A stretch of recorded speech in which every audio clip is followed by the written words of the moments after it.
Pengorbanan seorang istri. Tidak ada yang tahu bahwa di balik kesuksesan sebuah perusahaan besar, seringkali berdiri satu orang yang tidak pernah disebut namanya. Namanya Naila. Selama 5 tahun terakhir, hidup Naila berjalan seperti mesin yang tidak pernah dimatikan. Pagi, siang, sore, malam. Semuanya hanya tentang kerja, tanggung jawab, dan pengorbanan. Jam dinding di ruang kerja kecil mereka hampir selalu menunjukkan angka di atas pukul 10 malam saat Naila masih duduk di depan laptopnya. Matanya lelah, punggungnya pegal, tapi tangannya tetap bergerak. Menyusun laporan, memeriksa angka, membalas email klien. Ia tidak pernah mengeluh. Karena di setiap kelelahan itu, Naila selalu mengingat satu hal. Ini demi masa depan kami. 5 tahun lalu, ia dan suaminya, Arya, memulai segalanya dari nol. Bukan dari gedung mewah. Bukan dari modal besar. Hanya dari sebuah garasi sempit milik kerabat jauh yang hampir roboh. Arya adalah pria yang pandai bicara. Visinya besar. Mimpinya tinggi. Ia bisa membuat siapapun percaya. Klien. Bahkan, Naila sendiri. Sementara Arya berbicara tentang masa depan, Naila memastikan masa depan itu punya pijakan nyata. 2 tahun pertama pernikahan mereka adalah masa paling berat. Saat Arya sibuk mengembangkan konsep bisnis, Naila menjalani 3 peran sekaligus. Pagi hingga sore, Naila bekerja sebagai staf administrasi di perusahaan lain. Gajinya? Hampir seluruhnya ia serahkan pada Arya untuk biaya operasional perusahaan yang mereka beri nama PT Graha Pratama. Sore hari, Naila tidak langsung pulang untuk beristirahat. Ia berganti peran menjadi guru les privat matematika bagi anak-anak SMA di kompleks tempat tinggal mereka. Uang les itu digunakan untuk membayar cicilan motor. Motor yang dipakai Arya berkeliling menemui klien. Dan malam hari, saat Arya sudah tertidur pulas, Naila kembali duduk di depan laptop tua yang sering tiba-tiba mati sendiri. Ia membuka toko online kecil-kecilan, menjual pakaian, mengatur stok, melayani komplain pembeli. Keuntungan kecil itu ia sisihkan pelan-pelan. Bukan untuk dirinya, tapi untuk dana darurat perusahaan. Ia rela memakai baju yang sama bertahun-tahun. Menunda keinginannya punya anak. Menahan lapar di akhir bulan hanya dengan mie instan. Semua demi Graha Pratama.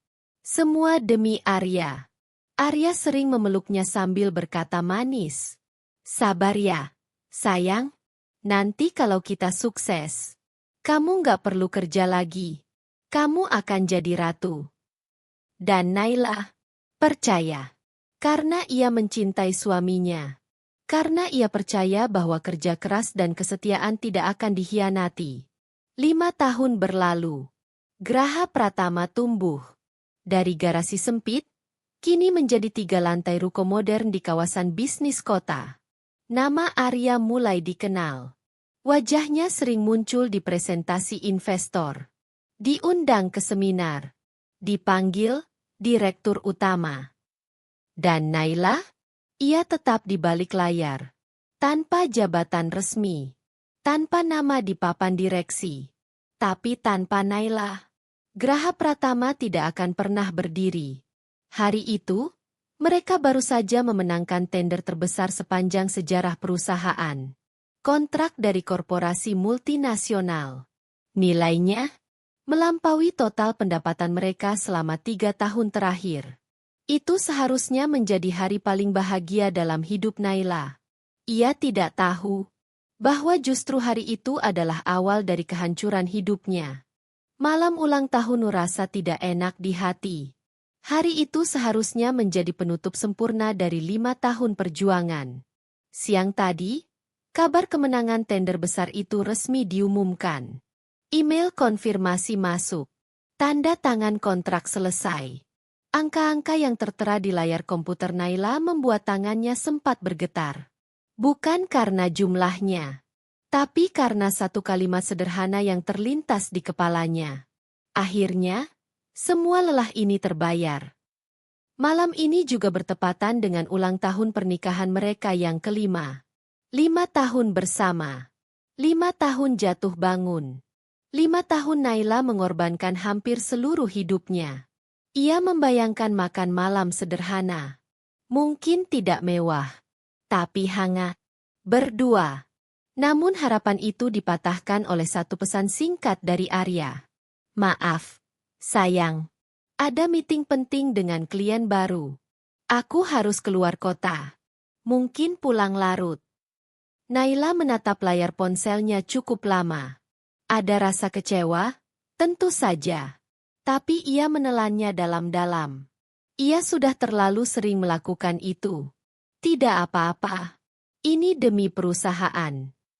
Ia mengetik balasan singkat penuh pengertian. Lalu kembali menatap layar laptopnya. Namun semakin malam, semakin kuat keinginan Naila untuk tidak sekadar mengerti, melainkan merayakan. Ia ingin memberi kejutan. Untuk pertama kalinya dalam 5 tahun, Naila memutuskan sesuatu yang sedikit egois. Ia pulang lebih cepat. Ia membereskan mejanya dengan tergesa. Laporan yang belum selesai dibiarkan. Email yang belum dibalas ditutup. Besok saja. Gumamnya pelan. Di perjalanan pulang, Naila menyetir sambil tersenyum sendiri. Ia membayangkan wajah Arya yang lelah. Lalu terkejut melihat kue kecil di meja makan. Ia mampir ke toko kue langganan mereka. Toko kecil yang sudah ia kenal sejak masa-masa susah dulu. Seperti biasa ya, Bu? Tanya penjaga toko.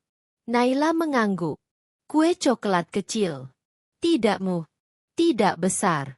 Di atasnya, ia meminta tulisan sederhana. Selamat 5 tahun Graha Pratama kita. Bukan, kita, sebagai pasangan. Tapi, kita, sebagai pejuang. Saat Naila membawa kotak kue itu ke mobil, ia sama sekali tidak tahu bahwa kotak kecil itu akan menjadi saksi runtuhnya dunianya. Mobilnya memasuki halaman rumah mereka. Rumah 2 lantai yang mereka beli 2 tahun lalu. Rumah itu adalah simbol keberhasilan awal mereka. Rumah yang katanya akan menjadi tempat mereka membesarkan anak-anak. Dulu, saat membeli rumah itu, Arya berkata, lebih baik atas nama perusahaan saja. Pajaknya lebih ringan. Naila tidak mengerti soal pajak. Ia tidak mau repot. Ia percaya penuh. Lampu teras menyala otomatis saat mobil berhenti. Dan disitulah, rasa tidak enak itu muncul. Mobil Arya sudah terparkir rapi di garasi. Naila mengerutkan kening. Jantungnya berdetak sedikit lebih cepat. Bukannya dia keluar kota? Ia mencoba berpikir positif. Mungkin meeting batal. Mungkin kliennya datang ke kota ini. Mungkin Arya ingin memberi kejutan balik. Pikiran itu membuat langkah Naila sedikit lebih ringan saat ia turun dari mobil. Ia membuka pintu rumah perlahan. Sepi. Lampu ruang tengah mati. Tidak ada suara televisi. Tidak ada aroma masakan. Naila masuk, melepas sepatu, lalu berjalan ke arah dapur untuk meletakkan tas kerjanya dan kotak kue. Namun, langkahnya terhenti di dekat tangga. Ada cahaya dari lantai atas. Lampu kamar tidur mereka menyala. Dan dari sana, terdengar suara. Bukan suara televisi. Bukan suara telepon. Suara tawa. Tawa Arya. Disusul tawa seorang wanita. Bukan tawa asing. Bukan tawa orang yang Naila tidak kenal. Tawa itu terlalu familiar. Naila berdiri terpaku. Tangannya mencengkeram pegangan tas dengan kuat. Jantungnya berdentum keras. Kepalanya mendadak panas. Tidak, jangan berpikir macam-macam. Ia memaksa dirinya bernapas normal. Mencari alasan. Mencari pembenaran. Mungkin mereka membahas pekerjaan. Mungkin sekretaris itu hanya mengantar dokumen penting. Mungkin. Namun setiap tawa yang terdengar, Setiap nada manja yang lolos dari lantai atas perlahan menghancurkan semua pembelaan di kepala Naila. Ia menaiki tangga. Satu anak tangga, lalu satu lagi. Setiap langkah terasa berat, seolah kakinya ditarik oleh rasa takut. Pintu kamar tidur mereka tidak tertutup rapat. Ada celah kecil. Dan dari celah itu, aroma parfum asing menyeruak. Parfum yang Naila kenal dengan sangat baik. Parfum yang sering tercium di kantor.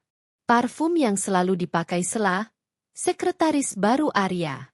Di detik itu, hati Naila seperti jatuh ke jurang tanpa dasar. Tapi ia masih berdiri di sana. Belum berani melihat. Belum siap menerima kenyataan. Ia tidak tahu bahwa beberapa detik ke depan akan menjadi momen yang membunuh dirinya yang lama. Di balik pintu yang setengah terbuka, Naila berdiri di depan pintu kamar itu, dalam diam yang memekakkan telinga. Tangannya gemetar, bukan karena dingin, melainkan karena sesuatu yang lebih kejam. Ketakutan akan kebenaran. Dari balik pintu yang setengah terbuka itu, suara Arya terdengar jelas. "Kamu hebat, Ar. Akhirnya tender itu kita dapat juga." Suara itu manja, lembut. Nada yang dulu hanya Naila dengar di awal pernikahan mereka. Arya tertawa kecil. Tertawa yang tidak pernah lagi Naila dengar sejak bertahun-tahun terakhir. "Tentu saja. Aku memang jenius." Naila menelan ludah. Dadanya terasa sesak. Lalu Arya melanjutkan, dengan suara lebih rendah. "Lebih jujur, lebih kejam. Aku capek pura-pura di depan Naila." Kata-kata itu seperti pisau. Pelan, tapi tajam. Dia itu kerja keras kayak kuda. Lihat aja penampilannya. Hijab instan itu lagi, itu lagi. Nggak pernah merawat diri. Naila menutup mulutnya dengan tangan, agar isaknya tidak keluar. Dia pikir perusahaan ini bisa besar tanpa aku. Lanjut Arya sambil terkekeh. Padahal semua koneksi, semua investor, ya aku. Di dalam kamar, Sela tertawa kecil. Tawa yang terdengar puas. "Menang. Terus. Kapan kamu akan menceraikannya?" Suara Sela terdengar semakin manja. "Aku nggak sabar jadi nyonya rumah ini." Naila merasa kakinya melemah. Ia ingin pergi. Ia ingin berlari. Tapi tubuhnya membeku. "Sabar, sayang," jawab Arya santai. "Semua sudah aku siapkan." Nada suaranya berubah. Bukan nada seorang suami, tapi nada seorang perencana. Naila itu bodoh. Dia kerja mati-matian. Ngumpulin uang. Supaya kita bisa nikmatin semuanya. Sela tertawa lebih keras. "Kasihan ya. Tapi ya itu salah dia sendiri. Terlalu percaya." Naila menggigit bibirnya sampai terasa perih. Air mata mulai mengalir tanpa suara. Setiap kata yang keluar dari mulut Arya menghapus satu kenangan indah yang pernah Naila simpan. Pelukan pertama mereka. Janji di altar. Kalimat, "Aku akan menjagamu." Semuanya ternyata hanya topeng. Tinggal tunggu waktu yang tepat. Lanjut Arya. "Begitu semuanya aman, aku akan buang dia." Buang. Bukan cerai. Bukan berpisah. Buang. Kata itu menghancurkan sesuatu di dalam diri Naila. Ia tidak lagi menangis. Yang ia rasakan adalah kehampaan yang dingin. Kotak kue di tangannya terasa berat. Terlalu berat. Dan di detik itulah, Naila menyadari satu hal pahit. Ia bukan hanya dikhianati.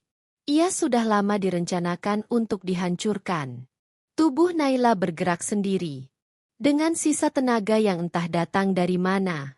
Ia mendorong pintu kamar itu. Brah! Pintu terbuka lebar. Arya dan Sela terkejut. Wajah Arya membeku. Matanya membelalak.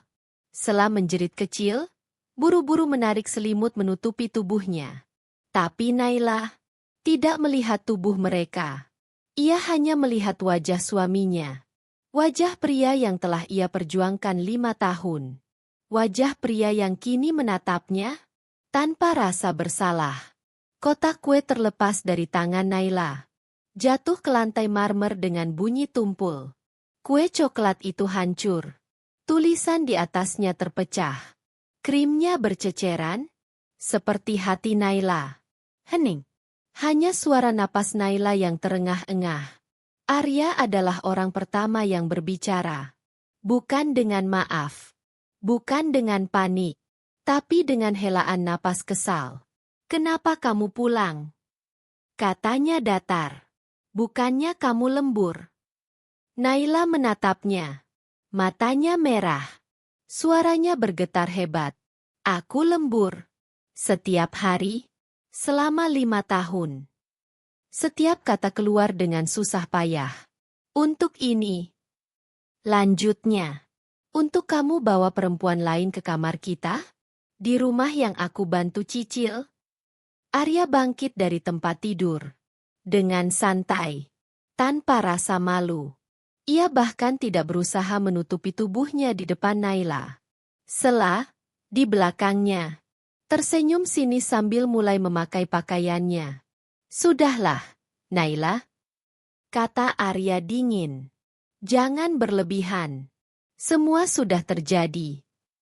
Berlebihan. Kata itu membuat Naila tertawa kecil. Tertawa kering. Hampir gila. Air matanya kembali jatuh. Aku mengorbankan masa mudaku. Katanya lirih. Aku kerja 3 pekerjaan. Aku nggak pernah beli baju baru. Aku nunda punya anak demi perusahaan ini. Sela menyela dengan nada tajam. Itu pilihanmu. Naila menoleh. Sela berdiri tegak. Menatap Naila dari atas ke bawah. Kamu yang memilih jadi istri bodoh. Katanya kejam. Yang rela diperbudak. Arya butuh pendamping yang sepadan. Cantik. Pintar merawat diri.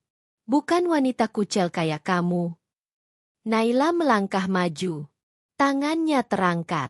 Tapi sebelum tamparan itu mendarat, Arya menahan lengannya dengan kasar.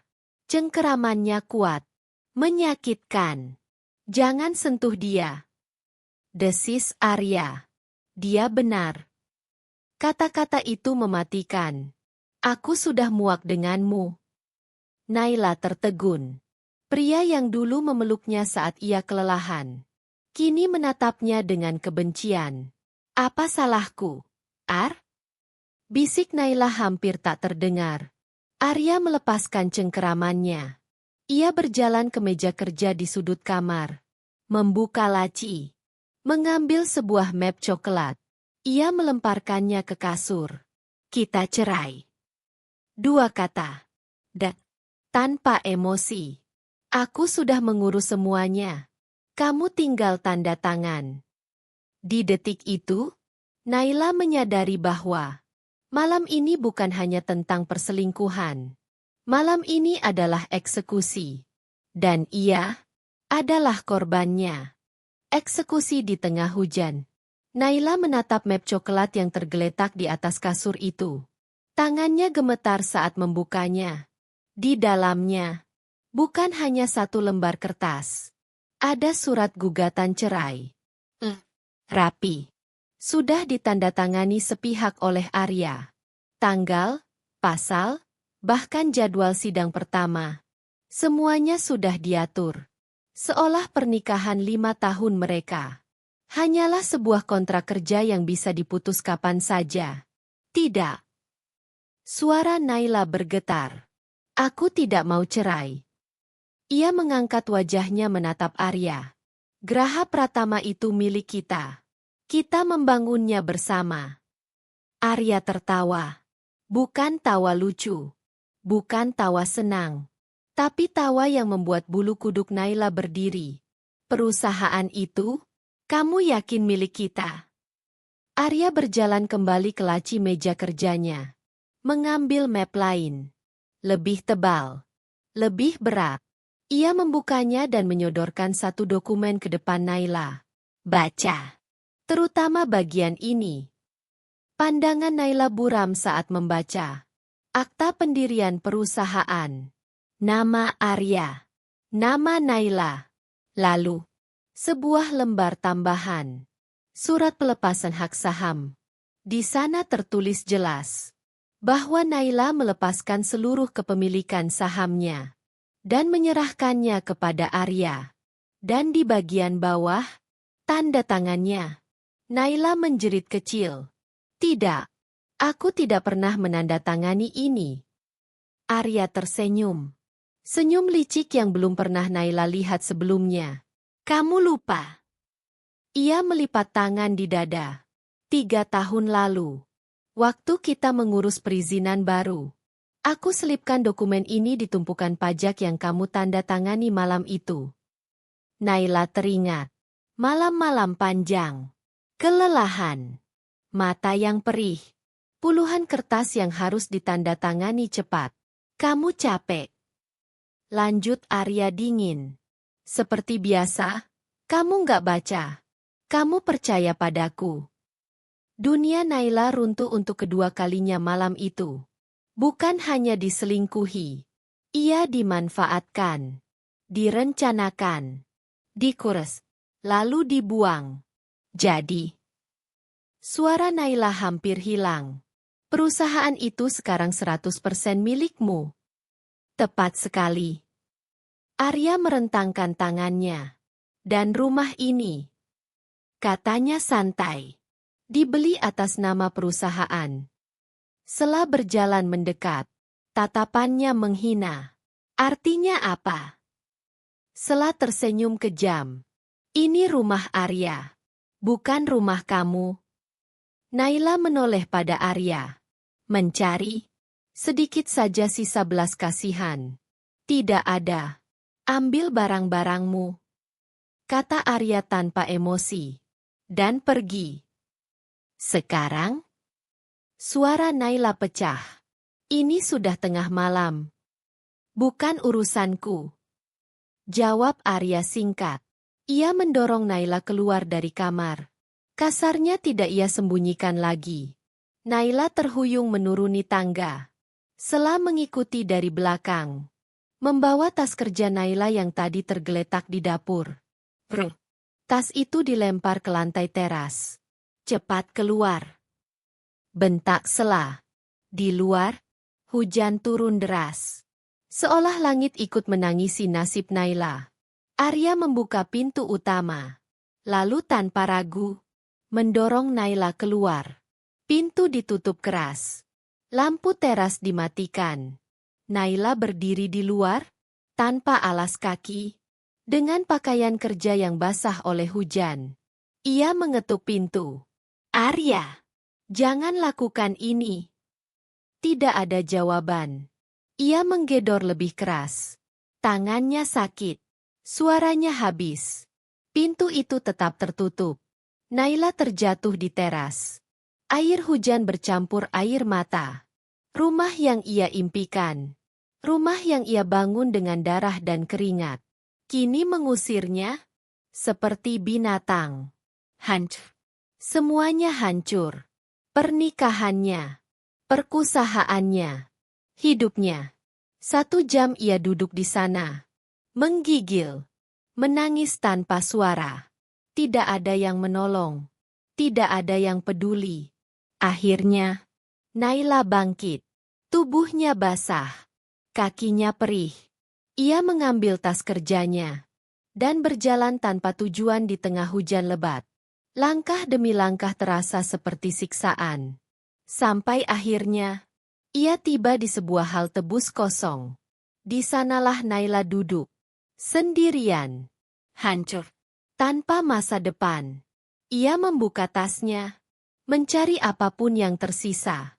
Dan tanpa ia sadari, jarinya menyentuh sebuah benda kecil berbentuk buku.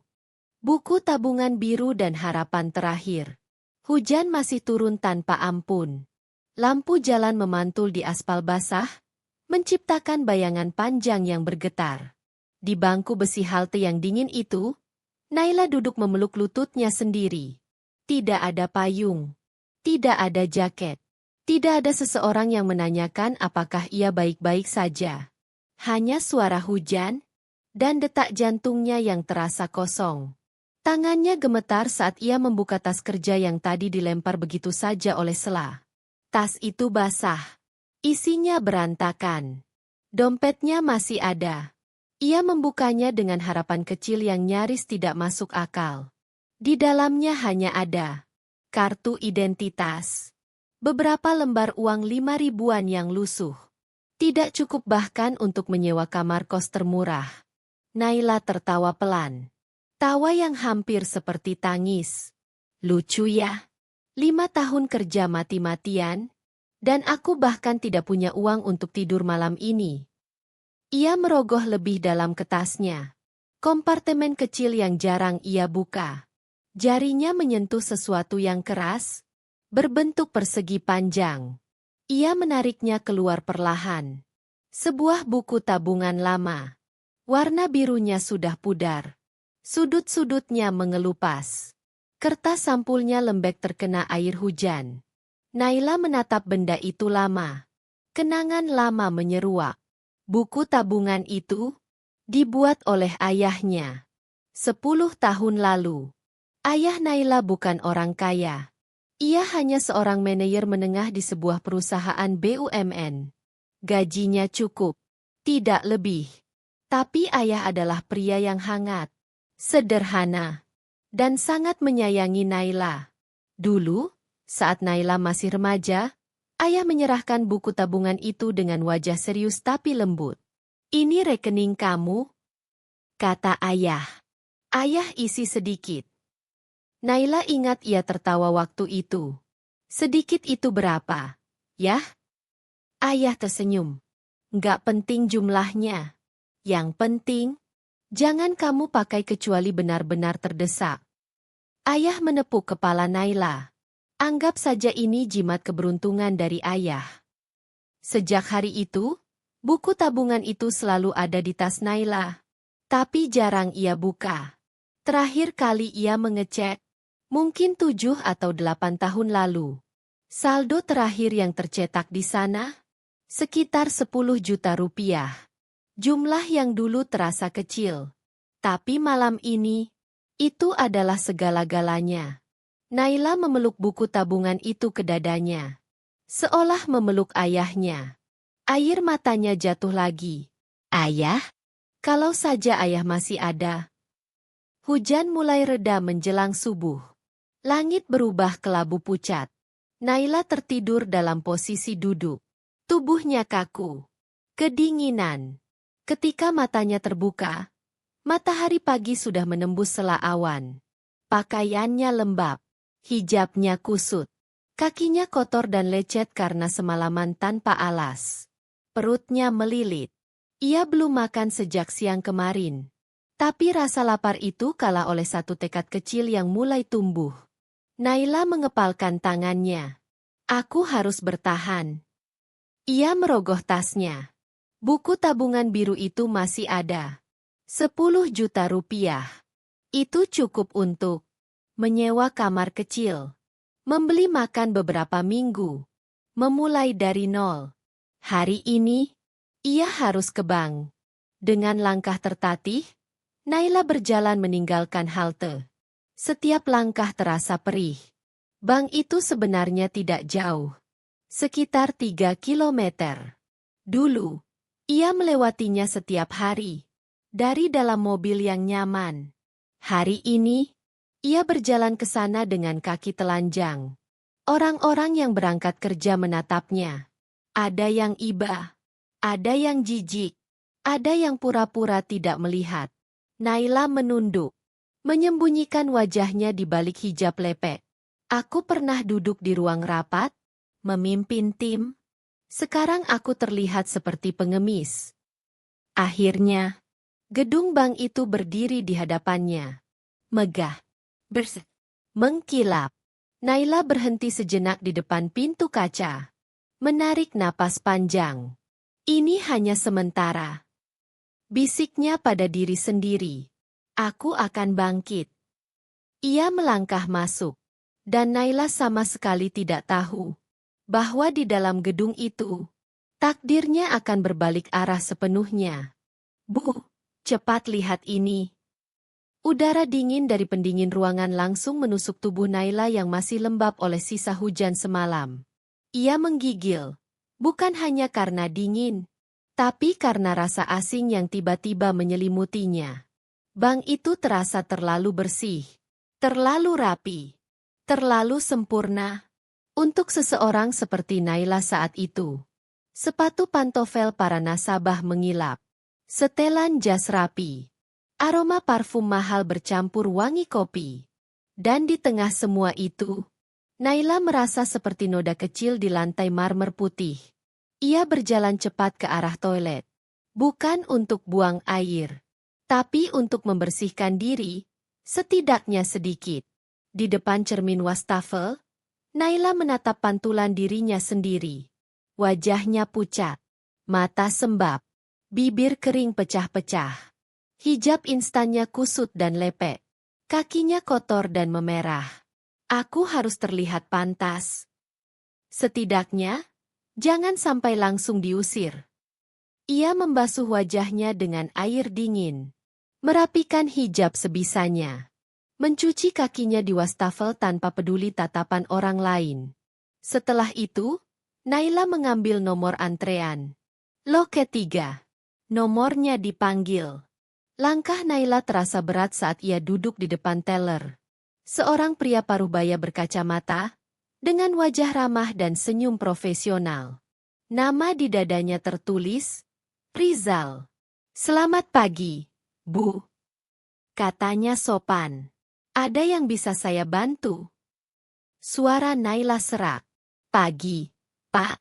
Saya mau menarik semua sisa tabungan saya. Ia menyodorkan buku tabungan biru yang sudah kusam. Kartu identitasnya. Pak Rizal menerima buku itu. Matanya sempat berhenti beberapa detik melihat kondisi tabungan yang sudah tua. Ia mengetik sesuatu di komputernya. Awalnya biasa saja. Lalu, keningnya berkerut. Ia mengetik lagi. Lebih pelan. Lebih hati-hati. Naila memperhatikan setiap perubahan ekspresi di wajah Pak Rizal. Jantungnya mulai berdebar.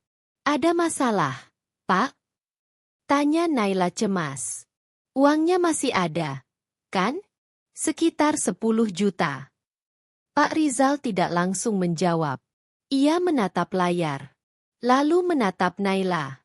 Lalu kembali ke layar. Kerut di dahinya semakin dalam. Ia mengetik lagi. Lalu tiba-tiba, matanya membelalak. Pak Rizal refleks menegakkan tubuhnya. Tangannya gemetar saat meraih gagang telepon di mejanya. Ia menekan satu tombol. Pak, bisa ke loket 3 sekarang? Katanya dengan suara pelan namun tegang. Ada? Nasabah prioritas. Nasabah prioritas? Naila membeku. Aku? Beberapa nasabah di sekitar mulai melirik. Naila merasa seperti seorang penjahat yang ketahuan. Tak sampai 1 menit. Seorang pria berjas rapi dengan aura wibawa datang tergesa. Itu kepala cabang, Pak Fajar. Pak Rizal menunjuk layar komputernya. Pak Fajar membungkuk sedikit, melihat, dan wajahnya berubah. Warna wajahnya memucat. Matanya melebar. Ia lalu menatap Naila.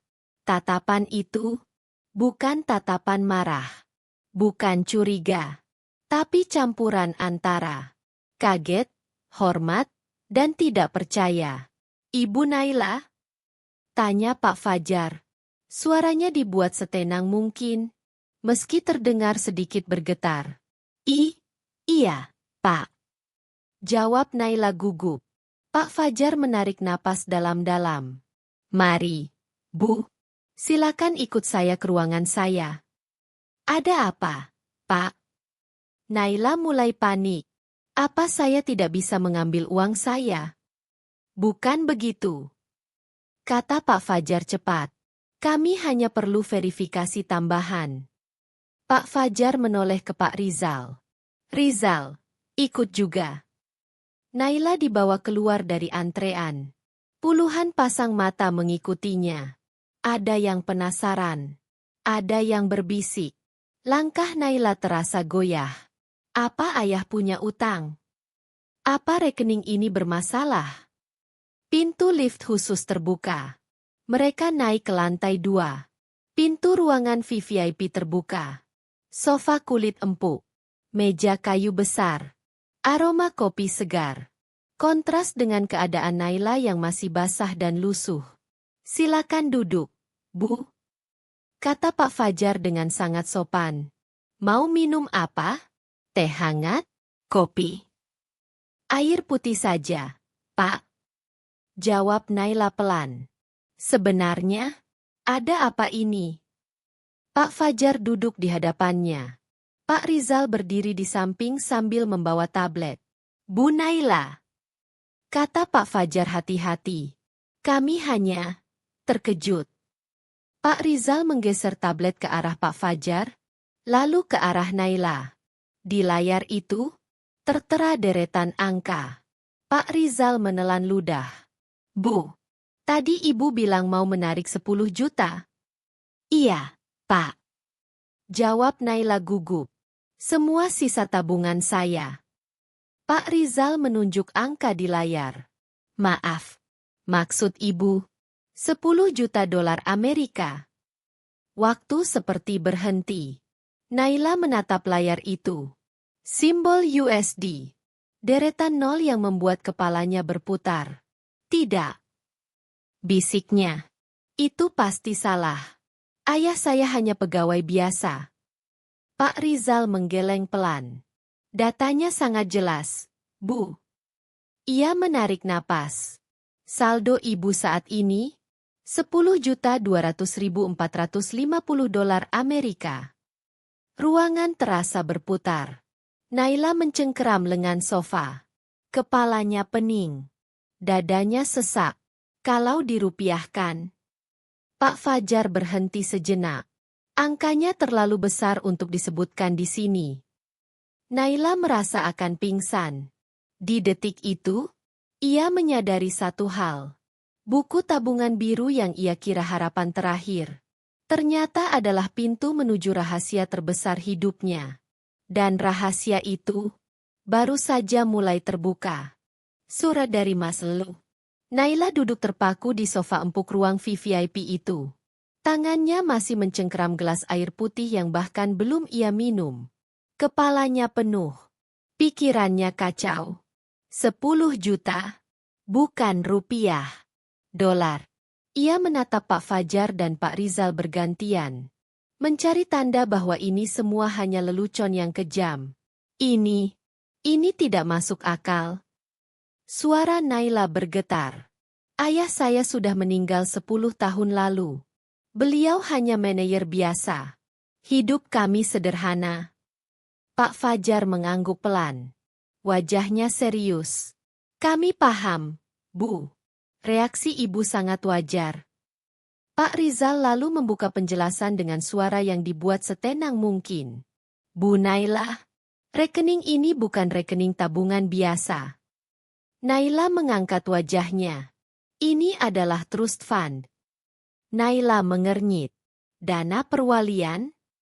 Iya. Jawab Pak Rizal. Rekening ini disiapkan secara khusus oleh almarhum ayah Ibu. Ia menggeser tablet kembali ke depan Naila. Menampilkan data historis. Saldo 10 juta rupiah yang tercetak di buku tabungan itu, hanyalah saldo awal saat rekening ini dibuka, 20 tahun lalu. 20 tahun. Saat Naila masih remaja. Setelah ayah ibu meninggal 10 tahun lalu. Lanjut Pak Rizal. Sesuai instruksi tertulis beliau, seluruh aset lainnya yang terdeteksi, termasuk rekening di luar negeri, dilebur dan dimasukkan ke dalam trust fund ini. Naila membeku. Rekening? Luar negeri? Pak Fajar menimpali pelan. Swiss, Bu. Satu kata itu menghantam Naila lebih keras dari tamparan. Swiss. Negara yang selama ini hanya ia dengar dari film-film. Bukan dari ayahnya, pria yang tiap pagi membuatkan nasi goreng sebelum berangkat kerja. Dana ini, lanjut Pak Rizal, kemudian dikelola oleh divisi Wealth Management kami.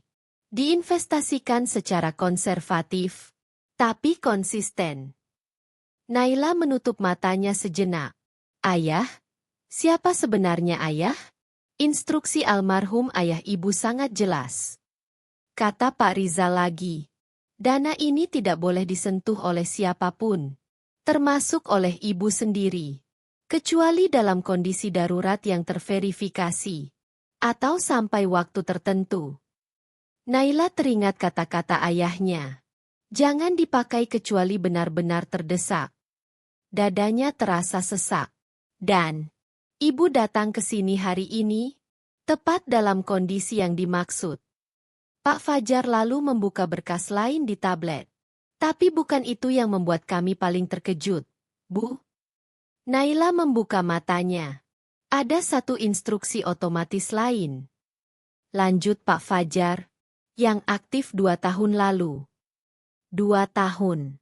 Naila langsung teringat sesuatu. 2 tahun lalu, Graha Pratama mulai melonjak drastis. 2 tahun lalu, Arya tiba-tiba mendapatkan pemasok bahan baku dengan harga yang ajaib. 2 tahun lalu, Arya mulai berubah. Instruksi apa? Tanya Naila pelan. Pak Rizal menarik napas dalam. Almarhum ayah ibu memerintahkan bank untuk mulai menggunakan sebagian besar dana trust fund. Membeli saham secara agresif. Naila menegang. Saham? Perusahaan apa? Pak Rizal berhenti sejenak. Lalu menatap Naila lurus-lurus. Hanya satu perusahaan. Naila merasa jantungnya berhenti berdetak. Namanya? PT Mahardika Supply. Nama itu asing. Sangat asing. Saya tidak mengenal perusahaan itu. Kata Naila jujur. Apa hubungannya dengan saya? Pak Fajar menyandarkan punggungnya. Nada suaranya berubah lebih dalam. Bu Naila, kami juga awalnya bertanya hal yang sama. Namun setelah instruksi itu aktif. Lanjutnya, kami melakukan riset internal. Pak Rizal menggeser layar lagi. Diagram lingkaran muncul. Sampai penutupan pasar saham kemarin. Kata Pak Rizal perlahan, trust fund atas nama ibu, kini memiliki 60% saham PT Mahardika Supply. 60%. Mayoritas. Artinya, Pak Fajar melanjutkan, secara hukum, ibu adalah pemegang saham pengendali. Naila terdiam. Ia kaya raya. Itu sudah cukup mengejutkan. Tapi ini lebih dari sekadar uang. Bu Naila, kata Pak Fajar pelan, PT Mahardika Supply bukan perusahaan sembarangan. Naila menatapnya. Mereka adalah distributor eksklusif. Dan satu-satunya di Indonesia. Untuk bahan baku impor utama. Yang digunakan oleh PT Graha Pratama. Dunia Naila seakan berhenti. Potongan-potongan puzzle di kepalanya mulai menyatu. Harga ajaib, lonjakan profit, kepercayaan diri Arya. Semua itu bergantung pada satu hal, pemasok. Dan pemasok itu ternyata miliknya. Pak Fajar mengangguk pelan. Kesuksesan Graha Pratama 2 tahun terakhir sepenuhnya bergantung pada perusahaan yang sekarang ibu kuasai. Naila menutup mulutnya. Ini bukan warisan biasa. Ini rencana. Rencana yang disiapkan ayahnya. Bertahun-tahun sebelum kematiannya. Masih ada satu hal lagi, Bu. Kata Pak Rizal. Membuka berkas terakhir. Ia berdiri, membuka laci. Dan mengeluarkan kotak beludru kecil. Sesuai instruksi almarhum ayah ibu, kotak ini hanya boleh diberikan Jika ibu datang untuk mengakses rekening ini, di dalamnya sebuah kunci kuningan. Dingin. Ini kunci safe deposit box milik ibu, kata Pak Rizal. Naila menatap kunci itu lama. Apa isinya? Tanyanya lirih. Pak Fajar menggeleng.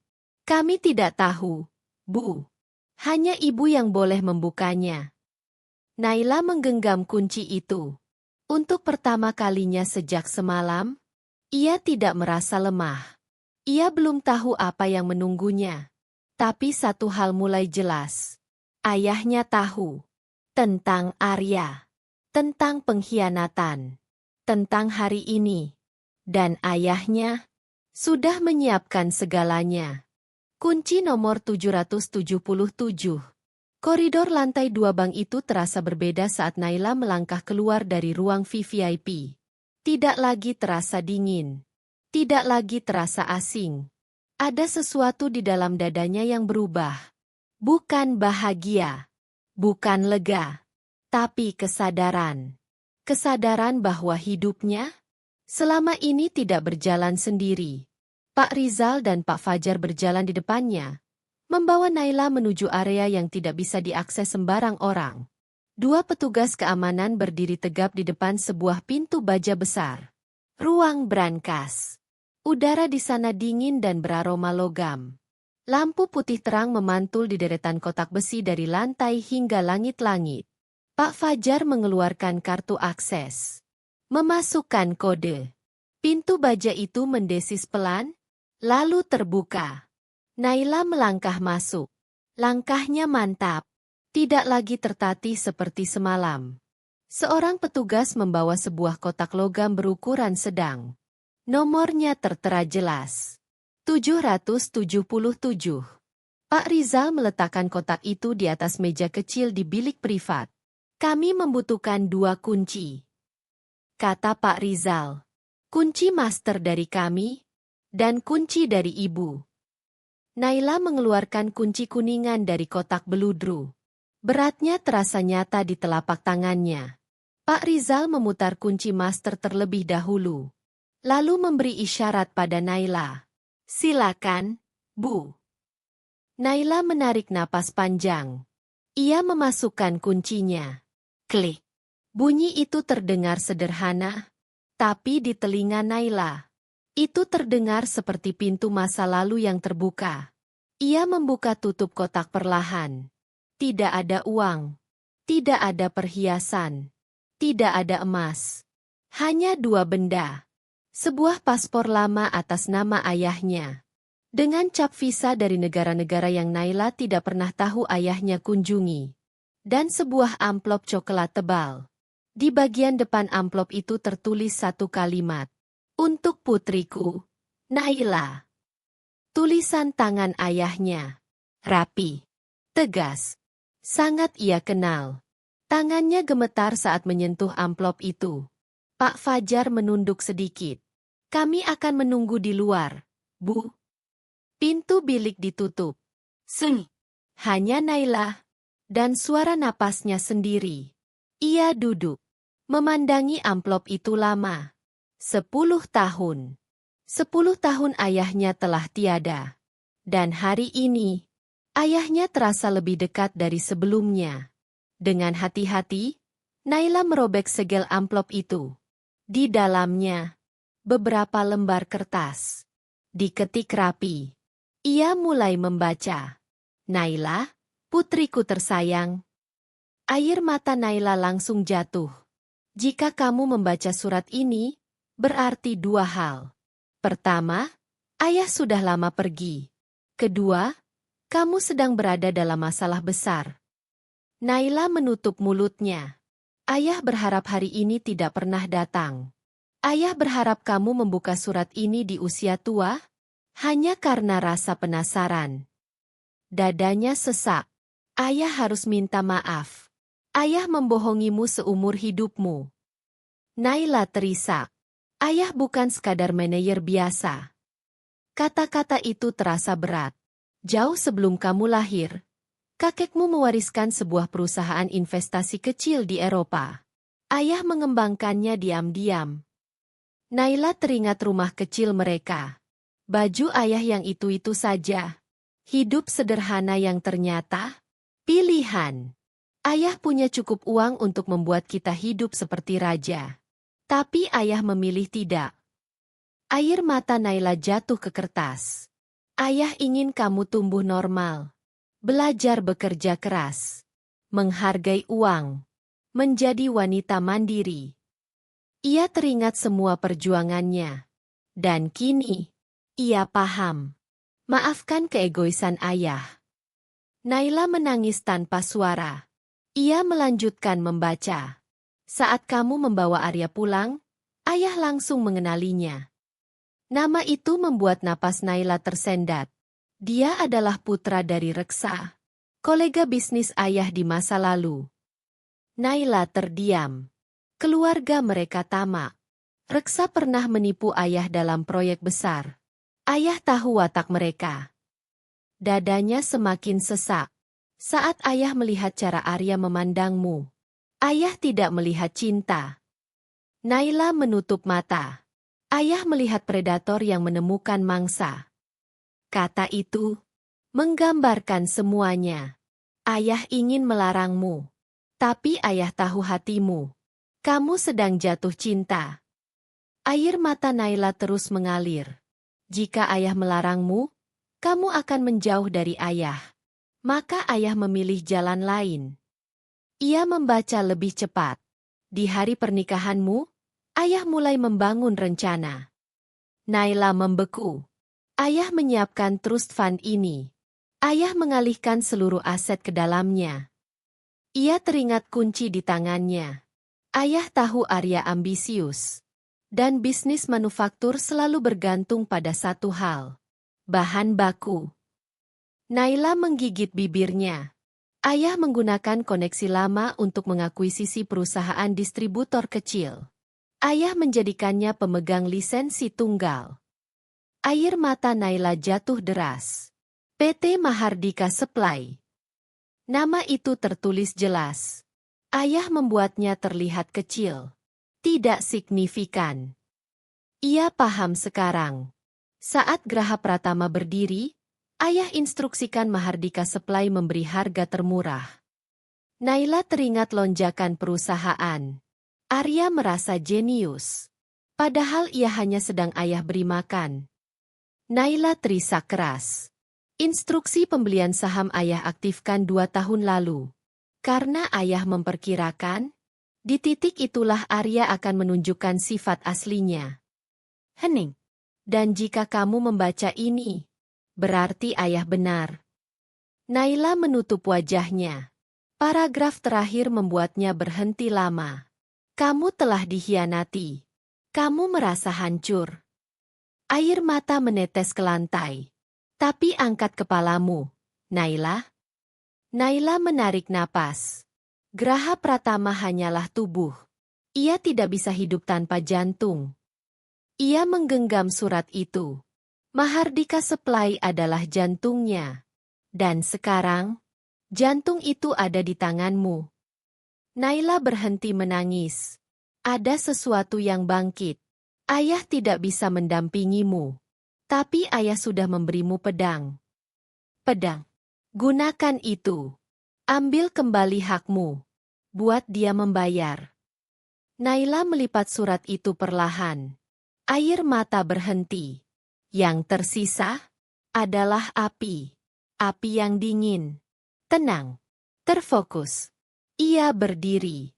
Bukan lagi sebagai wanita yang dibuang semalam. Tapi sebagai putri dari seorang perencana besar. Dan ia tahu. Permainan baru saja dimulai. 1 minggu yang mengubah segalanya. Naila keluar dari ruang brankas dengan langkah yang berbeda. Bukan lagi langkah wanita yang kehilangan segalanya. Bukan lagi langkah korban. Langkahnya tenang, mantap, dan penuh arah. Pak Fajar dan Pak Rizal menatap wajah Naila dengan cemas. Wajah yang kini tidak lagi terlihat bingung. Matanya jernih. Seperti seseorang yang baru saja menyusun peta perang. Pak, kata Naila akhirnya. Suaranya tidak lagi bergetar. Saya butuh beberapa hal. Pak Fajar langsung berdiri lebih tegak. Silakan, Bu Naila. Naila mengangkat satu jarinya. Pertama, cairkan $100.000 ke rekening baru atas nama saya. Saya butuh kartu debit dan kredit premium hari ini juga. Pak Rizal mengangguk cepat. Siap, Bu. Jari kedua terangkat. Kedua, saya mau tim pengacara terbaik yang bank ini miliki. Saya ingin bertemu mereka dalam 1 jam. Pak Fajar tidak bertanya. Ia tahu ini bukan permintaan biasa. Kami akan atur. Jari ketiga. Ketiga, saya mau laporan lengkap PT Mahardika Supply. Seluruh kontraknya dengan PT Graha Pratama. Saya mau tahu setiap klausul kecilnya. Pak Rizal mencatat cepat. Paling lambat sebelum makan siang, Bu. Naila mengangguk. Lalu, ia melihat pantulan dirinya sendiri di dinding kaca. Hijab kusut, pakaian basah, wajah lelah. Ia menatap bayangan itu beberapa detik. Dan satu hal lagi. Katanya pelan. Pak Fajar mendekat. Tolong panggilkan manajer butik terbaik di kota ini. Suruh dia menemui saya di hotel terbaik yang bisa Anda pesan. Pak Fajar sempat terdiam sepersekian detik. Lalu tersenyum profesional. Tentu, Bu Naila.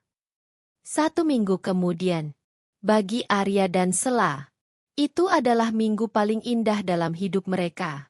Naila menghilang. Tidak datang ke kantor. Tidak menelpon. Tidak mengirim pesan. Arya mengira semuanya sudah selesai. Dia pasti malu. Kata Arya pada suatu malam. Pasti nangis di kosan murah atau rumah kerabat. Sela tertawa puas. Bagus. Wanita seperti dia memang pantasnya begitu. Arya sudah memblokir nomor Naila. Ia memerintahkan satpam gedung Graha Pratama. Kalau wanita itu datang, jangan izinkan masuk. Alasan apapun. Sela pun mulai bertingkah seolah-olah ia nyonya besar. Ia pindah ke rumah Arya. Membuang semua barang peninggalan Naila. Baju-baju sederhana Naila dilempar ke kantong sampah. Foto pernikahan diturunkan. Diganti cermin besar dan dekorasi mahal. Dengan uang perusahaan. Sela membeli mobil sport merah. Mengunggahnya di media sosial dengan caption penuh sindiran. Arya pun larut dalam euforia. Ia memesan perabot baru. Meja marmer. Kursi kulit mahal. Ia mengadakan rapat dewan direksi darurat. Agenda utamanya. Mengumumkan perceraian resminya dengan Naila. Mengangkat Sela sebagai direktur keuangan baru. Pagi itu, pukul 10 tepat. Ruang rapat utama Graha Pratama penuh. Para manajer senior duduk rapi. Beberapa di antaranya. Orang-orang yang dulu direkrut Naila. Tampak gelisah. Mereka tahu siapa yang bekerja paling keras. Tapi hukum sudah bicara. Arya duduk di kursi utama. Tersenyum lebar. Penuh percaya diri. Sela duduk di samping kanannya. Mengenakan gaun merah menyala. Memainkan pena mahalnya. Selamat pagi. Arya membuka rapat. Terima kasih sudah datang mendadak. Ia berdiri. Saya punya beberapa pengumuman penting. Yang akan menentukan masa depan cerah Graha Pratama. Semua mata tertuju padanya. Seperti yang mungkin sudah kalian dengar, hubungan saya dan Naila telah berakhir. Kami resmi bercerai. Nada suaranya ringan. Seolah mengumumkan pergantian vendor kopi. Beberapa manajer menunduk. Arya tersenyum puas. Dan untuk mengisi kekosongan manajemen. Tepat saat ia hendak menyebut nama Sela. Pintu ruang rapat terbuka. Semua orang menoleh. 2 pria berjas hitam masuk lebih dulu. Wajah mereka serius. Langkah mereka terukur. Di belakang mereka, terdengar bunyi ketukan sepatu hak tinggi. Langkah itu berhenti tepat di ambang pintu. Ruangan mendadak hening. Arya membeku. Sela mendongak, dan wajahnya langsung pucat. Wanita itu berdiri di sana. Bukan Naila yang mereka kenal. Bukan wanita dengan hijab instan kusut dan wajah lelah. Wanita itu mengenakan setelan palazzo putih gading yang jatuh sempurna. Blus sutra hijau zamrud. Hijab sifon mewah tertata rapi. Riasannya tipis. Elegan. Matanya tajam. Dingin. Ia melangkah masuk dengan tenang. Aura ruangan berubah. Naila telah kembali. Bukan sebagai korban, tapi sebagai ancaman. Rapat yang berubah menjadi pengadilan. Langkah Naila bergema pelan di lantai marmer ruang rapat. Tidak tergesa. Tidak ragu. Semua mata mengikutinya. Arya masih berdiri di ujung meja. Mulutnya sedikit terbuka. Seperti melihat hantu. Naila? Suaranya tercekat. Beraninya kamu masuk ke sini. Sela ikut berdiri. Nada suaranya sinis, tapi jelas bergetar. Satpam. Siapa yang mengizinkan wanita ini masuk? Tak satu pun satpam datang. Dua pria berjas di sisi Naila melangkah maju setengah langkah. Salah satunya membuka map dokumen tebal. Naila tersenyum tipis. Senyum yang tidak mengandung kehangatan apapun. Tenang. Katanya pelan namun jelas. Aku tidak datang untuk membuat keributan. Ia menatap Arya lurus. Aku hanya datang untuk rapat. Arya tertawa pendek, mencoba menguasai situasi. Rapat apa? Kamu sudah tidak punya urusan di sini. Perusahaan ini milikku. Naila mengangguk kecil. Benar. Katanya ringan. Secara hukum, Graha Pratama memang milikmu. Beberapa manajer saling berpandangan. Naila melangkah mengitari meja rapat perlahan. Setiap langkah seperti menghitung detik. Tapi ada satu hal kecil. Lanjutnya, yang sering dilupakan oleh orang yang terlalu sibuk menghitung keuntungan. Arya mengernyit. Apa maksudmu? Naila berhenti tepat di depan layar presentasi. Ia menoleh pada salah satu pengacaranya. Silakan. Layar menyala. Logo PT Mahardika Supply muncul besar. Beberapa manajer terkejut. Seperti yang kalian tahu. Naila mulai. Seluruh kesuksesan Graha Pratama 2 tahun terakhir bergantung pada satu pemasok utama. Ia menatap Arya. Pemasok yang memberimu harga ajaib. Arya mulai tidak nyaman. Itu urusan internal kami. Bentaknya. Tidak ada hubungannya denganmu. Pengacara Naila melangkah maju. Mulai minggu lalu. Katanya datar. Klien kami, Ibu Naila, telah mengambil alih 60% saham PT Mahardika Supply. Ruangan sunyi. Beberapa manajer membeku. Apa? Bisik seseorang. Arya menatap layar. Lalu menatap Naila. Itu tidak mungkin. Suaranya meninggi. Mahardika Supply perusahaan tertutup. Naila mengangguk. Benar. Katanya tenang. Dan sekarang, aku pemilik mayoritasnya. Sela tertawa keras. Terlalu keras. Omong kosong. Kamu pikir kami bodoh? Pengacara membuka halaman berikutnya. Diagram kepemilikan saham. Nama Naila terpampang jelas. Arya mundur satu langkah. Jadi, Naila melanjutkan. Rapat ini salah agenda. Ia menatap semua orang di ruangan itu. Kalian tidak bisa mengangkat direktur keuangan baru. Sela menegang. Karena mulai hari ini. Naila menambahkan. Aku menghentikan seluruh pengiriman bahan baku. Dari Mahardika Supply. Ledakan suara langsung terjadi. Apa? Produksi berhenti. Tender besar bulan depan? Arya menghantam meja. Kamu tidak bisa melakukan itu. Ada kontrak. Naila menoleh ke pengacaranya. Halaman 20. Katanya singkat. Pengacara mengangguk. Dalam kontrak tertulis. Ucapnya tenang. Mahardika Supply berhak meninjau ulang harga dan jadwal pengiriman. Jika terjadi perubahan kepemilikan. Ia menatap Arya. Dan perubahan itu terjadi minggu lalu. Arya membeku. Wajahnya pucat. Kamu menjebakku. Desisnya. Naila tersenyum tipis. Tidak. Jawabnya pelan. Kamu menjebak dirimu sendiri. Dengan keserakahanmu. Ia melangkah mendekat. Graha Pratama tanpa Mahardika Supply. Tidak bisa berproduksi. Semua orang di ruangan itu tahu. Itu benar. Kepala produksi menunduk. Manajer keuangan berkeringat. Mesin kita. Kata Naila dingin. Hanya bisa menggunakan bahan baku tipe itu. Arya menelan ludah.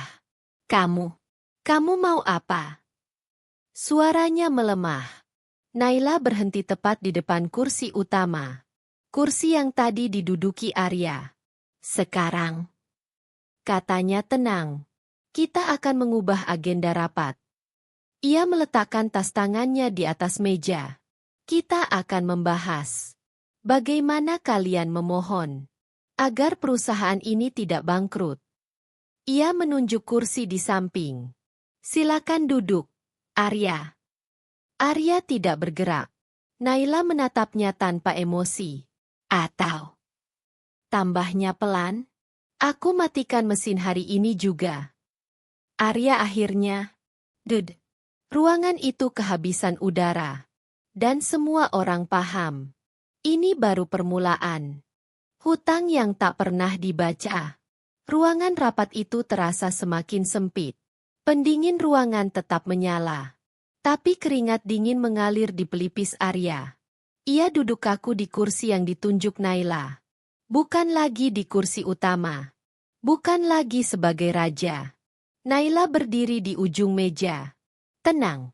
Menguasai ruangan. Kamu bilang akan mencari pemasok lain. Kata Naila, menatap Arya tanpa emosi. Kamu bilang kontrak bisa dibatalkan. Arya menegakkan tubuhnya, berusaha menyelamatkan harga diri terakhirnya. Benar. Katanya tegas namun rapuh. Aku bisa cari supplier lain. Mahardika bukan satu-satunya. Naila melirik pengacaranya. Pria itu, Pak Adrian, membuka map kedua. Lebih tebal. Tuan Arya. Ucapnya datar. Kontrak Anda dengan PT Mahardika Supply adalah kontrak lisensi eksklusif. Arya mengernyit. Apa maksudmu? Pak Adrian menjelaskan tanpa nada emosi. Bahan baku tipe MS-77 yang menjadi inti produksi Graha Pratama hanya boleh diimpor dan didistribusikan oleh PT Mahardika Supply di seluruh wilayah Indonesia. Ia berhenti sejenak. Tidak ada perusahaan lain yang boleh menjualnya secara legal. Arya menoleh cepat ke ujung meja. Danang. Panggilnya panik. Itu tidak benar, kan? Kepala produksi, Pak Danang. Menelan ludah. Ia mengangguk. Pelan. Benar, Pak. Suaranya nyaris berbisik. Mesin pabrik kita dikalibrasi khusus untuk MS-77. Kalau diganti, kita harus mengganti seluruh lini produksi. Seseorang berbisik lirih. Biayanya triliunan. Dan waktunya minimal 1 tahun. Tambah Pak Danang. Arya menutup matanya sejenak. Ia terjebak. Naila melanjutkan. Tapi itu bukan masalah terbesarmu. Arya membuka mata. Masalah terbesarmu, kata Naila, adalah utang. Arya tertawa kering. Graha Pratama tidak punya utang. Katanya cepat. Laporan keuangan kami bersih. Ia menoleh ke Sela. Benar, kan? Sela mengangguk panik. Benar. Semua pembayaran lancar. Naila tersenyum kecil.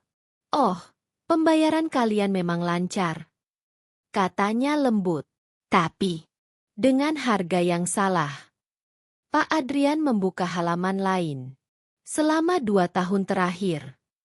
Katanya, pemilik lama Mahardika Supply memberi Graha Pratama diskon 90%. Ruangan gempar. Apa? 90%? Arya berdiri spontan. Itu bohong. Teriaknya. Itu harga kontrak. Naila menatapnya dingin. Itu subsidi, Arya. Pak Adrian melanjutkan. 10% yang Anda bayar. Hanyalah uang muka. Ia menunjuk tabel angka. 90% sisanya. Dicatat sebagai piutang dagang. Arya terhuyung. Berapa? Bisiknya. Pak Adrian membalik halaman terakhir. Angka besar terpampang. Total akumulasi utang pokok. Ditambah bunga keterlambatan. Adalah 50 miliar rupiah. Sela hampir jatuh terduduk. 50 miliar. Arya bergumam. Naila melangkah mendekat. Dan sesuai kontrak. Katanya dingin. Utang itu jatuh tempo seketika. Saat terjadi perubahan kepemilikan. Ia menatap Arya lurus. Artinya, hari ini. Arya ambruk di kursinya. Ia tahu. Ia tidak punya uang sebanyak itu. Uangnya habis untuk mobil sport, renovasi rumah, liburan mewah, gaya hidup palsu. Naila mengeluarkan satu dokumen terakhir. Kamu punya 2 pilihan, Arya. Ia meletakkannya di meja. Pilihan pertama. Katanya tenang. Bayar lunas 50 miliar hari ini. Arya menggeleng putus asa. Aku tidak punya. Naila tidak terkejut. Aku tahu. Ia menunjuk dokumen itu. Pilihan kedua. Arya menatap kertas itu. Surat penyerahan saham. Serahkan 100% saham Graha Pratama kepadaku. Kata Naila. Sebagai pelunasan utang. Arya menatapnya. Wajah Naila datar. Tidak ada dendam. Tidak ada kebencian. Hanya keadilan dingin. Kamu keluar dari sini tanpa apa-apa? Lanjut Naila. Sama seperti kamu mengusirku malam itu. Sela menangis histeris. Jangan tanda tangan, Arya. Arya menatap Sela, lalu menatap Naila. Ia melihat, tidak ada jalan keluar. Dengan tangan gemetar, ia mengambil pena. Menandatangani. 1 goresan. 1 napas berat. Dan semuanya berakhir. Naila mengambil dokumen itu. Mulai detik ini. Katanya pelan, Graha Pratama milikku. Ruangan itu sunyi. Sejarah baru dimulai. Semua dosa terbuka di meja. Tanda tangan Arya masih basah di atas kertas. Ruangan rapat itu sunyi. Tidak ada tepuk tangan. Tidak ada sorak kemenangan. Hanya napas berat dan rasa takut yang menggantung di udara. Naila berdiri di ujung meja. Menatap dokumen penyerahan saham itu sekilas. Lalu mengangguk kecil, seolah memastikan semuanya nyata. Terima kasih. Katanya datar. Sekarang kita lanjut. Arya mendongak cepat. Lanjut. Suaranya parau. Bukankah semuanya sudah selesai? Naila menoleh perlahan. Tatapannya tenang. Terlalu tenang. Selesai? Ulangnya pelan. Tidak, Arya. Ia menutup map itu dan menyerahkannya pada pengacaranya. Aku baru saja mengambil kembali hak milikku. Katanya. Tapi aku belum menghitung. Apa yang kalian curi dariku? Wajah Sela yang sudah pucat berubah seputih kertas. Apa maksudmu? Suaranya melengking. Naila tidak menjawabnya. Ia menoleh ke pintu. Masuk. Pintu ruang rapat terbuka lagi. Kali ini bukan pengacara. 3 orang masuk dengan kemeja putih rapi. Membawa tas laptop besar. Wajah mereka serius. Profesional. Beberapa manajer saling berbisik. Siapa mereka? Naila menjawab tenang. Tim audit forensik independen. Arya berdiri setengah badan. Kamu tidak berhak. Teriaknya.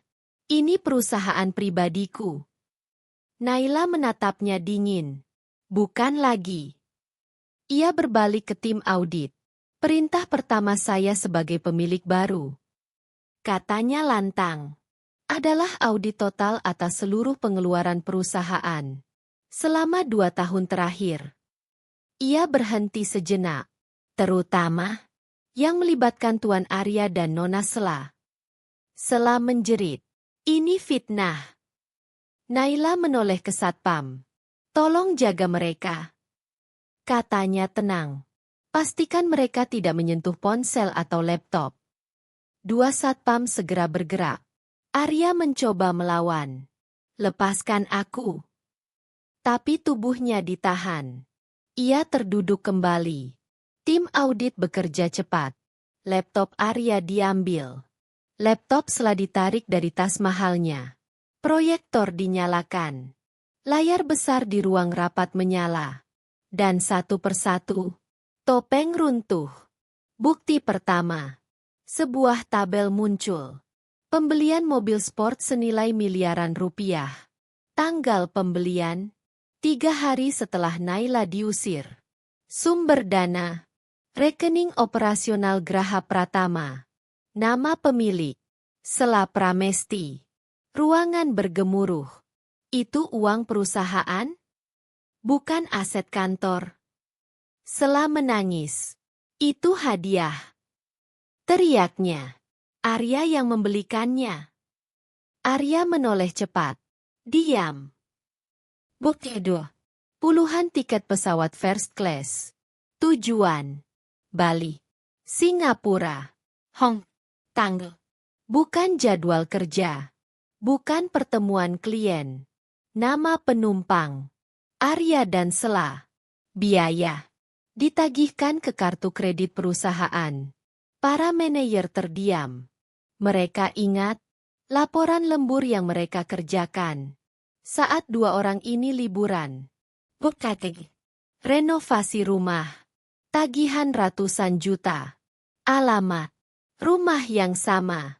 Tempat Naila diusir malam itu. Pembayar. PT Graha Pratama. Kepala bagian keuangan menutup wajahnya. Bukan. Dan yang paling mematikan. Transfer bertahap ke sebuah perusahaan. PT Sela Jaya Konsultan. Total, 3 miliar rupiah. Konsultasi branding. Tim audit membuka profil perusahaan itu. Alamat fiktif. Tidak ada karyawan. Tidak ada aktivitas. Pemilik. Sela Pramesti. Sela jatuh terduduk. Aku hanya disuruh. Ia terisak. Arya yang merencanakan semuanya. Arya berteriak. Pembohong. Kamu yang minta. Ruang rapat berubah kacau. 2 orang yang dulu tampak sempurna, kini saling membuka borok. Naila mengangkat tangannya. Ruangan kembali sunyi. Cukup. Katanya dingin. Ia menatap Arya. Ini bukan lagi soal perselingkuhan. Ia menatap Sela. Ini bukan soal cinta. Ia menatap seluruh ruangan. Ini tindak pidana. Naila mengambil ponselnya. Arya membelalak. Tunggu. Katanya panik. Kita bisa bicara. Sela merangkak mendekat. Tolong, Naila. Tangisnya pecah. Aku kembalikan uangnya. Naila menatap mereka berdua. Kalian seharusnya memikirkan itu. Katanya pelan. Sebelum kalian mengusirku. Seperti sampah. Ia menekan layar ponselnya. Halo. Ucapnya tenang. Saya ingin melaporkan. Dugaan penggelapan dana perusahaan. Sela menjerit histeris. Arya mencoba kabur. Tapi satpam sudah siap. Ia dibekuk. Dijatuhkan ke lantai. Arya menjerit. Ampuni aku.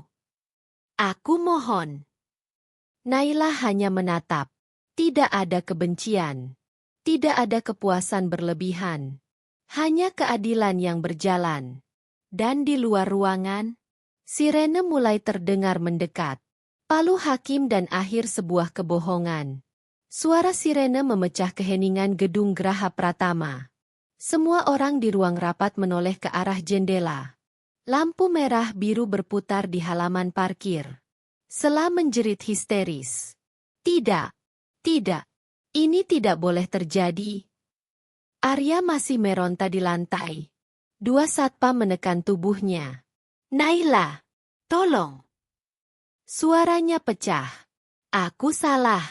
Aku hilaf. Naila berdiri diam. Ia tidak mendekat. Ia tidak menoleh. Beberapa menit kemudian, petugas kepolisian masuk ke ruang rapat. Gerakan mereka cepat, profesional. Borgol berkilau di tangan mereka. Arya dan Sela digiring keluar di depan seluruh manajer. Tidak ada lagi jas mahal. Tidak ada lagi senyum palsu. Saat melewati Naila, Arya menoleh. Tatapannya penuh kebencian dan ketakutan. Naila menatap balik. Kosong. Seolah pria itu tidak pernah berarti apa-apa.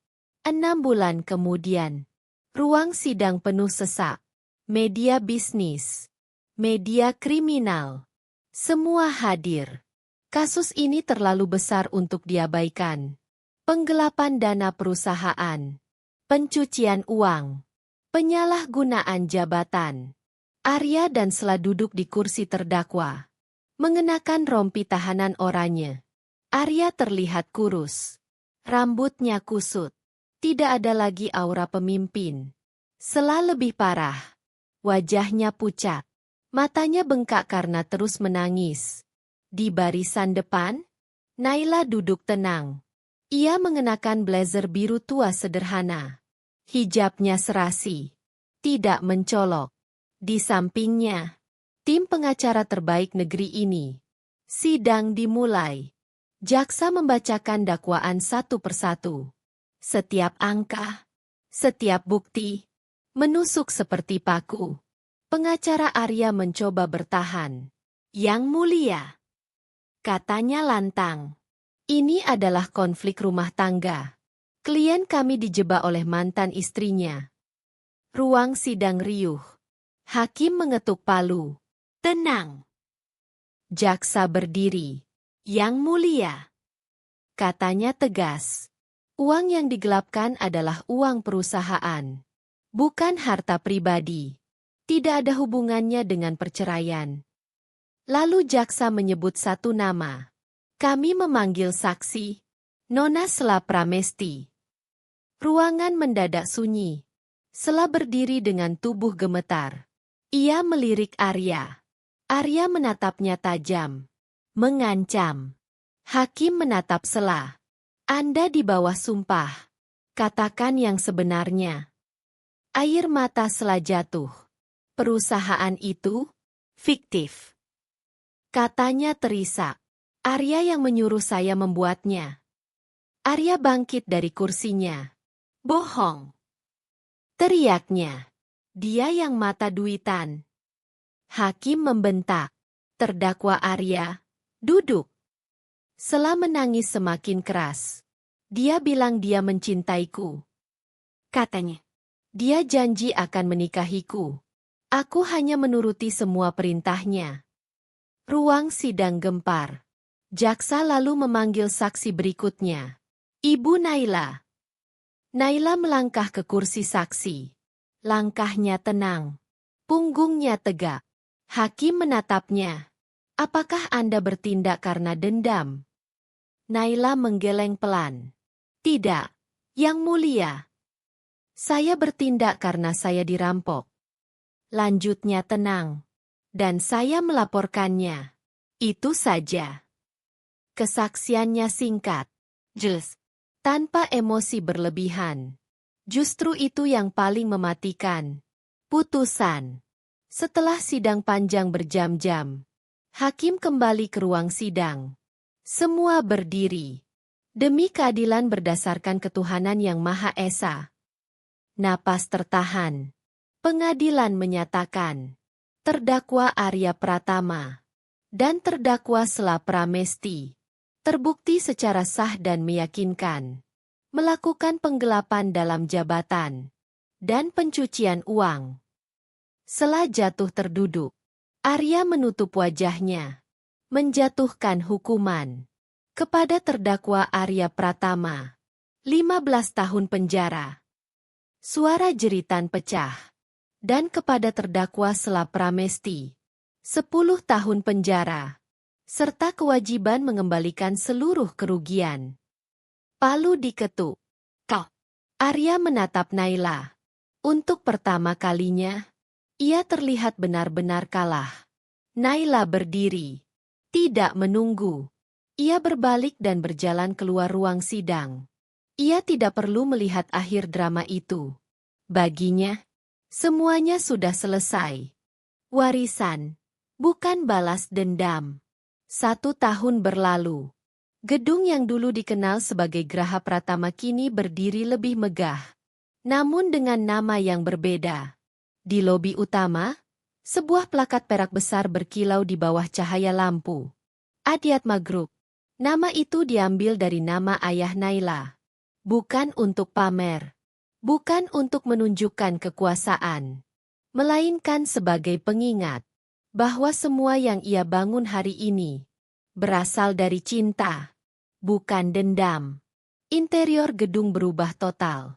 Dinding kelabu kusam diganti panel kaca bening. Meja marmer hitam mahal peninggalan Arya lenyap. Diganti taman vertikal yang hidup dan area tunggu yang hangat. Suasana kantor terasa berbeda. Tidak lagi tegang. Tidak lagi penuh ketakutan. Pagi itu, Naila melangkah keluar dari lift pribadinya. Ia mengenakan blazer krem sederhana. Dipadu hijab sutra bermotif lembut. Langkahnya tenang. Wajahnya damai. Selamat pagi, Bu Naila. Sapa beberapa karyawan. Pagi. Balas Naila sambil tersenyum. Senyum yang tulus. Perintah pertamanya setelah mengambil alih perusahaan. Bukan memecat siapapun. Perintah pertamanya adalah menaikkan gaji seluruh staf operasional. Dan manajer lama yang terbukti loyal. Sebesar 30%. Ia membangun daycare gratis di lantai dasar. Untuk karyawan perempuan yang memiliki anak. Ia tahu rasanya menjadi wanita karir. Yang harus memilih antara keluarga dan pekerjaan. Budaya lama dihancurkan. Budaya menjilat diganti dengan meritokrasi. Siapa bekerja jujur, dia dihargai. Naila masuk ke ruang kerjanya. Ruangan yang dulu dipakai Arya. Kini isinya berubah total. Tidak ada kursi kulit ratusan juta. Tidak ada foto golf di luar negeri. Yang ada hanya meja kerja fungsional, rak buku rapi, dan satu foto kecil di atas meja. Foto ayahnya. Tersenyum tenang. Naila duduk. Menyalakan laptopnya. Agenda hari ini padat. Tapi ia tidak lagi lembur. Ia sudah belajar satu hal penting. Kerja keras tanpa kebijaksanaan hanya akan membuatmu lelah. Ia bekerja cerdas. Bukan lagi seperti kuda yang diperas. Seorang staf mengetuk pintu. Bu Naila, laporan produksi kuartal ini sudah siap. Kita melampaui target 20%. Naila tersenyum. Bagus. Sampaikan terima kasih saya ke tim pabrik. Bonus cair minggu depan. Staf itu tersenyum lebar. Baik, Bu. Setelah ruangan kembali sunyi, Naila berdiri di depan jendela besar. Matahari sore menuruni langit kota. Dulu, pemandangan ini hanya berarti tumpukan pekerjaan. Kini, ia melihat kerajaan yang sehat. Sore itu, Naila memimpin rapat besar. Rapat gabungan antara PT Mahardika Supply dan Adiatma Group. Para eksekutif duduk rapi. Menunggu. Selama 1 tahun terakhir, Naila membuka rapat. Kita membersihkan masa lalu dan membangun fondasi baru. Ia menatap seluruh ruangan. Ayah saya menciptakan satu sebagai jantung dan satu sebagai tubuh. Ia berhenti sejenak. Mulai hari ini, keduanya akan menjadi satu. Tepuk tangan menggema. Merger diumumkan. Dari hulu ke hilir. Tak tergoyahkan. Sore menjelang malam. Kantor mulai sepi tepat pukul 5. Naila membereskan tasnya. Ia tidak lembur. Ia pulang. Di depan gedung Adiatma Group. Ia berhenti sejenak. Menatap langit senja. Ayah. Bisiknya pelan. Aku tidak hanya mengambilnya kembali. Aku menjaganya. Angin sore berembus lembut. Untuk pertama kalinya sejak lama, Naila merasa utuh. Ia bukan lagi korban. Bukan pula wanita yang haus balas dendam. Ia adalah seorang pemimpin, seorang anak, seorang wanita yang bangkit, tanpa kehilangan hatinya. Dan disitulah cerita ini berakhir. Bukan dengan jeritan. Bukan dengan amarah, tapi dengan ketenangan. Karena kemenangan sejati, bukan ketika musuh hancur, melainkan ketika kita tidak lagi dikendalikan oleh luka masa lalu.